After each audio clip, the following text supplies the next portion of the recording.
provided in this podcast should not be considered medical advice. We encourage all listeners to consult their healthcare professionals for medical concerns. Thank you. Hi, and welcome to another episode of AS InfoShare. In this episode, I want to talk about all the different names used for our condition and the many ways ankylosing spondylitis and axial spondyloarthritis are referred to and why that can get so confusing. But before I do, I want to ask you to please subscribe to our YouTube channel. If you're listening to us on one of our podcast outlets, please subscribe there. You can also follow us on social media, including Facebook, TikTok, Instagram, and X. Also, a little bit of shameless promotion. Please go to our website, asinfoshare.com, and check out our recommended products page where we have a list of products that may help with your condition. So at AS InfoShare, we carefully select products that may help support people living with AS. These recommendations are based on comfort, mobility, and wellness needs common to AS patients. Now back to our show.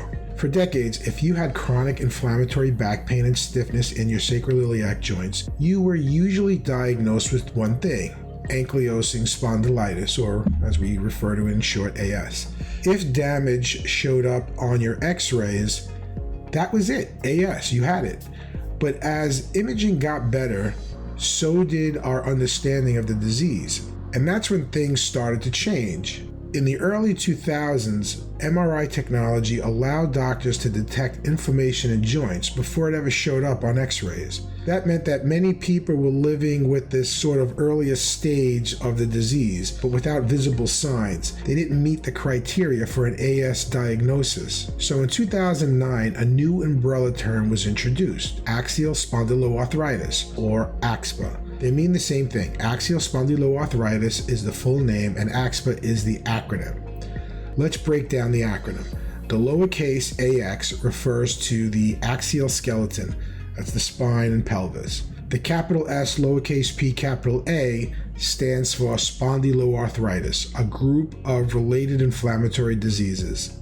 Together, AxSpA, the type of arthritis that affects the spine and sacroiliac joints. Under this umbrella, AxSpA includes two main categories: radiographic axial spondyloarthritis and non-radiographic axial spondyloarthritis.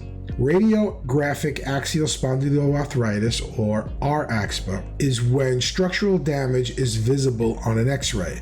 This is what we've traditionally called ankylosing spondylitis. So yes, AS is the same as r-axSpA, or ankylosing spondylitis is the same as radiographic axial spondyloarthritis. Non-radiographic axial spondyloarthritis, or the acronym nr-axSpA, this is when symptoms are present but x-rays don't yet show damage. MRI, clinical symptoms, or lab tests may still reveal inflammation, but the joints haven't changed visibly on an x-ray. Now here's where things get confusing. Even though the terminology has evolved, many people, even doctors, including rheumatologists, still use ankylosing spondylitis to refer to all of these conditions.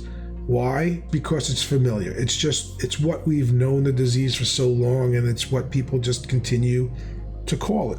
AS, or r-axSpA, is still the name used when someone meets the classic x-ray criteria. I know that I'm guilty of it, especially online where social media algorithms prioritize familiar terms.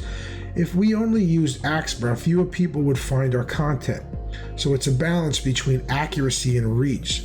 When people do searches, they're usually searching for ankylosing spondylitis because, again, it's the familiar term. So we usually include ankylosing spondylitis somewhere in the naming, in the description, and in the keywords so that people find us and get the information that they're looking for. So let's sum it all up. Axial spondyloarthritis is the umbrella term.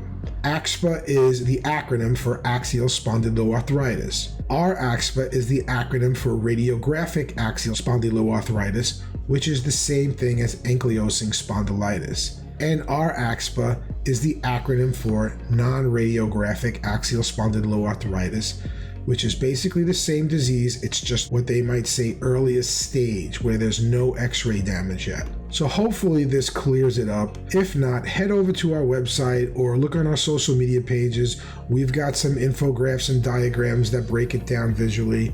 And remember, whether you say AS, axSpA, r-axSpA, ankylosing spondylitis, what matters most is catching the signs early, getting diagnosed, and finding a treatment that works for you. If this episode helped you, please subscribe, follow us on social media, and leave a comment. We'd love to hear from you. See you next time.